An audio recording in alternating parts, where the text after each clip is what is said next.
नमस्कार, हिमाचल अभी.com से मैं पल्लवी शर्मा। पेश है कोरोना वायरस पर स्पेशल बुलेटिन। ऑडियो मामले में स्वास्थ्य निदेशक के बाद दूसरी गिरफ्तारी, विजिलेंस ने रिकॉर्ड करने वाला व्यक्ति भी धरा।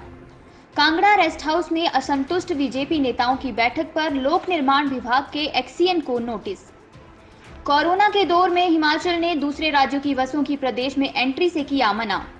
कोरोना की रेस में इटली और स्पेन को भी पीछे छोड़ 5वें नंबर पर पहुंचा भारत। देश के 10 राज्यों में है कोविड-19 के 84% मामले और 95% मृत्यु दर। लॉकडाउन में घर लौटे मजदूरों के लिए रोजगार का खाका तैयार। चीन से बातचीत के बाद विदेश मंत्रालय ने कहा, दोनों पक्ष शांति से सुलझाना चाहते हैं मुद्दा। एम्स डायरेक्टर की चेतावनी, भारत में कम्युनिटी ट्रांसफर का भी खतरा, अभी और बढ़ेगा ग्राफ। कोरोना वायरस एंटीबॉडीज के साथ लिया बच्चे ने जन्म। कोरोना संकट के बीच बिहार में ऑनलाइन रैली करेंगे अमित शाह।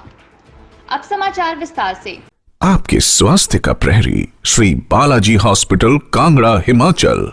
हिमाचल प्रदेश स्वास्थ्य विभाग के पूर्व निदेशक से जुड़े ऑडियो मामले में विजिलेंस ने दूसरी गिरफ्तारी की है। विजिलेंस ने देर रात पृथ्वी सिंह को गिरफ्तार कर लिया है। पृथ्वी सिंह ही वही शख्स है जिसने ये ऑडियो बनाया था। ऑडियो में 5 लाख रुपए के लेन देन की बात हुई थी। यह ऑडियो लीक होने के बाद विजिलेंस ने स्वास्थ्य निदेशक को गिरफ्तार कर लिया था। 10 दिन पुलिस हिरासत में रहने के बाद स्वास्थ्य विभाग के उच्च अधिकारी को जमानत मिली थी। बताया जा रहा है विजिलेंस ने पूर्व स्वास्थ्य निदेशक और पृथ्वी सिंह को आमने सामने बैठाकर पूछताछ की थी। इसके बाद देर रात को विजिलेंस ने उसे भी गिरफ्तार कर लिया। एडीजीपी अनुराग गर्ग ने गिरफ्तारी की पुष्टि की है। स्वास्थ्य निदेशक की पिछले महीने गिरफ्तारी हुई। आरोपित पृथ्वी सिंह पूर्व बीजेपी प्रदेश अध्यक्ष राजीव बिंदल के रिश्तेदारों के अस्पताल में नौकरी करता है। कांगड़ा रेस्ट हाउस में असंतुष्ट बीजेपी नेताओं की गुप्त बैठक पर कड़ा संज्ञान लेते हुए एसडीएम कांगड़ा ने लोक निर्माण विभाग के एक्सीएन को कारण बताओ नोटिस जारी किया है। एसडीएम जतिन लाल ने बताया कि आपदा एक्ट के तहत रेस्ट हाउस में बिना परमिशन की अनुमति से बैठक कैसे हो गई। उल्लेखनीय है कि बीजेपी नेताओं की गुप्त मंत्रणा 30 मई को कांगड़ा के लोक निर्माण विभाग के रेस्ट हाउस में हुई थी। इसके बाद प्रदेश में काफी सियासी बवाल मचा था और विपक्ष ने इस मसले पर सरकार पर कई हमले किए थे।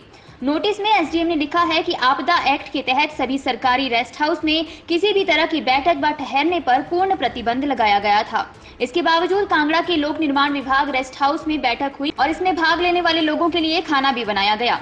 एसडीएम ने कहा कि यह आपदा एक्ट के नियमों का उल्लंघन है। जतिन लाल ने बताया कि विश्राम गृह में आपदा एक्ट के तहत किसकी अनुमति से बैठक हुई है।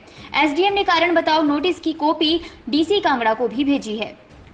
कोरोना महामारी के इस दौर में हिमाचल ने दूसरे राज्यों की बसों की प्रदेश में एंट्री को साफ मना कर दिया है। हालांकि हरियाणा, पंजाब रोडवेज हिमाचल में बसों को भेजने के लिए पूरी तरह से तैयार है। इस बात का प्रस्ताव भी भेजा गया है, लेकिन हिमाचल सरकार इस संकट की घड़ी में किसी तरह का जोखिम नहीं उठाना चाहती है। इसके लिए पड़ोसी राज्यों को मना कर दिया गया है।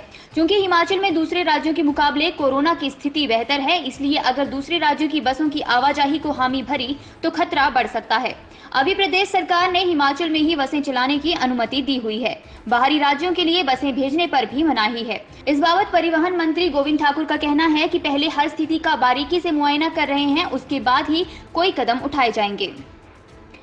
लगातार 3 दिन से बढ़ रही कोरोना संक्रमितों की संख्या के कारण इटली और स्पेन को पीछे छोड़कर भारत महामारी से प्रभावित दुनिया का 5वां देश बन गया है। भारत में अब कुल 2,45,670 मरीज हो गए। 24 घंटे में भारत ने कोरोना के मामले में इटली और स्पेन को भी पीछे छोड़ दिया है। स्वास्थ्य मंत्रालय के आंकड़ों के मुताबिक देश में एक दिन में 9,887 नए मरीज सामने आए और 294 लोगों की मौत हो गई है। लगातार 3 दिन से देश में 9,000 से ज्यादा नए मरीज मिल रहे हैं। शनिवार रात 8 बजे तक 2,36,657 संक्रमित मिले हैं। वहीं मृतकों का आंकड़ा 6,642 पहुंच गया है। मंत्रालय के मुताबिक देश में 1,15,942 सक्रिय मरीज हैं और 1,14,073 इलाज के बाद ठीक हो चुके हैं।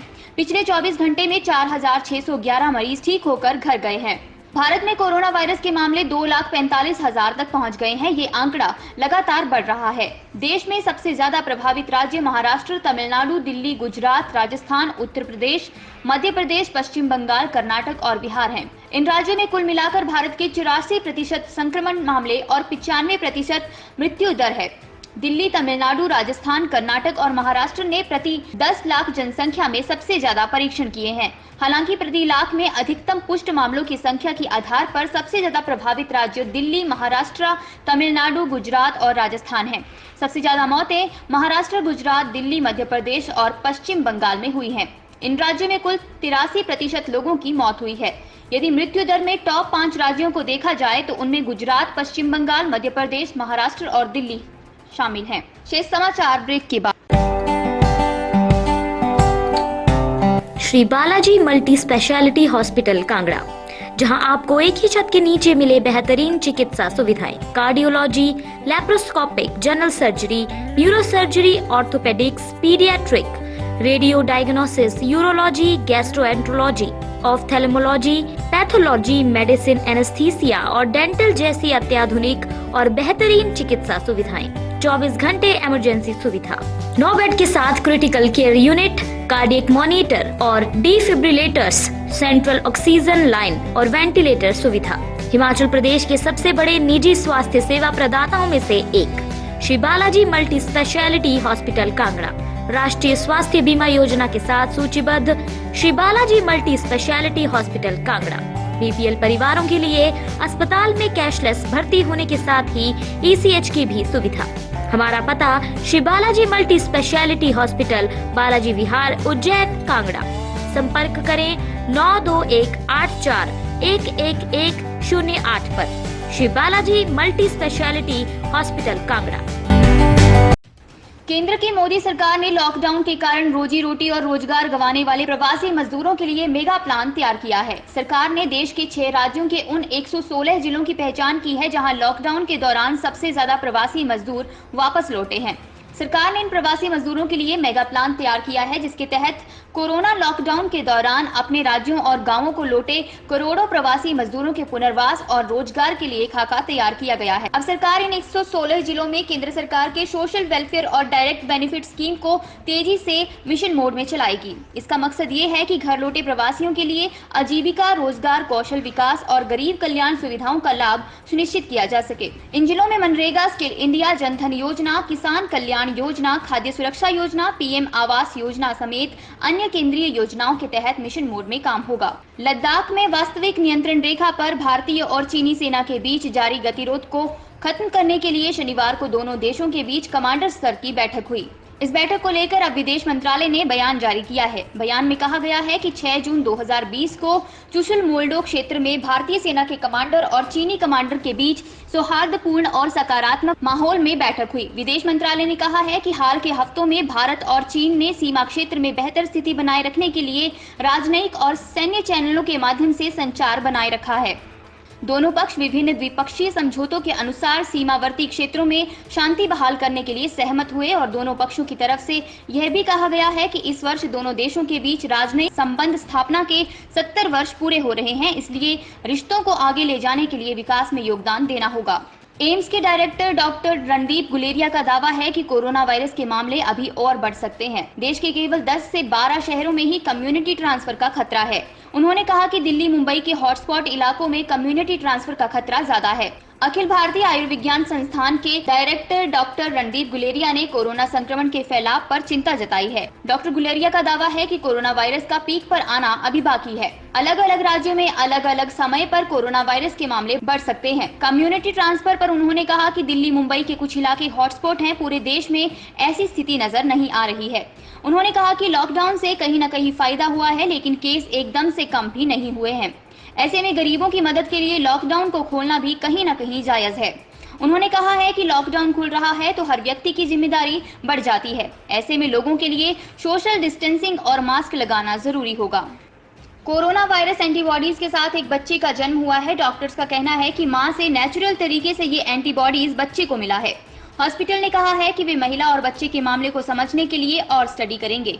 ये मामला चीन के शेनझेन का है। बच्चे की मां अप्रैल में कोरोना वायरस पॉजिटिव पाई गई थी, लेकिन उनमें कोई लक्षण नहीं दिखा था। डिलीवरी के बाद जब जांच की गई तो बच्चा और मां दोनों ही कोरोना वायरस नेगेटिव थे। 30 मई को महिला ने शेनझेन 3rd अस्पताल में बच्चे को जन्म दिया। महिला मूल रूप से हुबेई की रहने वाली है। यहाँ के वुहान से ही कोरोना महामारी शुरू हुई थी। डॉक्टरों का कहना है कि बच्चे में प्राकृतिक तौर से वायरस से लड़ने की क्षमता है। अप्रैल की शुरुआत में कोरोना वायरस पॉजिटिव आने के बाद करीब 10 दिनों तक जियाओ का ट्रीटमेंट चला था। जियाओ कोरोना संक्रमित हो गई थी। जियाओ की मां भी फरवरी में पॉजिटिव आई थी। बिहार में इस साल विधानसभा चुनाव कराए जा सकते हैं। केंद्रीय गृह मंत्री और बीजेपी के पूर्व अध्यक्ष अमित शाह रविवार को अपनी पार्टी के लिए बिहार में पहली वर्चुअल रैली बिहार जनसंवाद को संबोधित करेंगे। हालांकि यह रैली पूरी तरह से ऑनलाइन होगी और अमित शाह के साथ साथ कार्यकर्ता भी वीडियो कॉन्फ्रेंसिंग के माध्यम से इसमें शामिल होंगे। कोरोना वायरस के संक्रमण को देखते हुए सरकार ने किसी भी तरह के जुटान पर पाबंदी लगाई है। लिहाजा अब चुनाव प्रचार जैसे काम भी वर्चुअल ही किए जा रहे हैं। अमित शाह की इस ऑनलाइन रैली को बिहार में बीजेपी के चुनाव प्रचार के आगाज के रूप में देखा जा सकता है। बिहार में राष्ट्रीय जनता दल ने चुनावी तैयारी कुछ दिन पहले ही शुरू की है। इसी क्रम में हाल में तेजस्वी यादव ने बस रैली निकाली थी। हालांकि ऑनलाइन रैली के लिहाज से देखें तो बीजेपी ने यह काम सबसे पहले शुरू किया है। डिजिटल माध्यम से हो रहे इस तरह के पहले कार्यक्रम को बीजेपी हर तरह से कामयाब बनाने में जुटी है। वहीं इसे लेकर कार्यकर्ताओं में भी उत्साह देखा जा रहा है।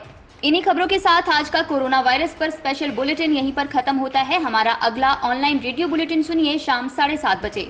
तब तक के लिए नमस्कार। आपके स्वास्थ्य का प्रहरी श्री बालाजी हॉस्पिटल, कांगड़ा, हिमाचल।